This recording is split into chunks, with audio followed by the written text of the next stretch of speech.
মানুষের আমাদের প্রিয় অভিভাবক, প্রিয় নেত্রী, দেশনেত্রী বেগম খালেদা জিয়া আজকে মৃত্যুর সঙ্গে ঢাকার এভার কেয়ার হসপিটালে মৃত্যুর সঙ্গে পাঞ্জা লড়ছে। সারা বাংলাদেশ নয়, বিশ্বব্যাপী তার জন্য দোয়া হচ্ছে। আমাদের নেত্রী, জানি না কখন তিনি আমাদের মাঝে আবার ফিরে আসবেন।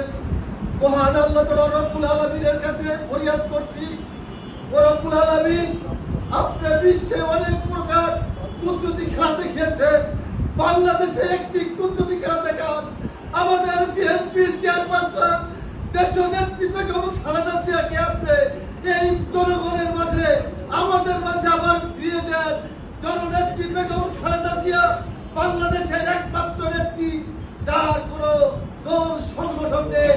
আজকে প্রমাণ হয়েছে বাংলাদেশের একমাত্র অভিভাবক জননেত্রী বেগম খালেদা জিয়া। বাংলাদেশের এই ক্রান্তি লগ্নে আজকে বেগম খালেদা জিয়ার অত্যন্ত প্রয়োজন। এই জন্যই আমি রব্বুল আলামিনের কাছে ফরিয়াদ করছি, ও রব্বুল আলামিন, আপনি কোথায় আছেন? আপনি কি দেশের মানুষের কান্নাকাটি শোনেন না? আপনি দেশের মানুষের ভালোবাসা দেখেন না? আপনি আমাদের সাবেক প্রধানমন্ত্রী, আমাদের প্রিয় নেত্রী দেশনেত্রী বেগম খালেদা জিয়াকে আমাদের মাঝে ফিরিয়ে দেন। আমরা তার নেতৃত্বে আবার এদেশে আমরা স্বয়ং সম্পূর্ণভাবে আমরা বাঁচতে চাই। এ আশাবাদ ব্যক্ত করে আমি আমার সংক্ষিপ্ত বক্তব্য শেষ করছি। সকলকে ধন্যবাদ। আল্লাহ হাফেজ।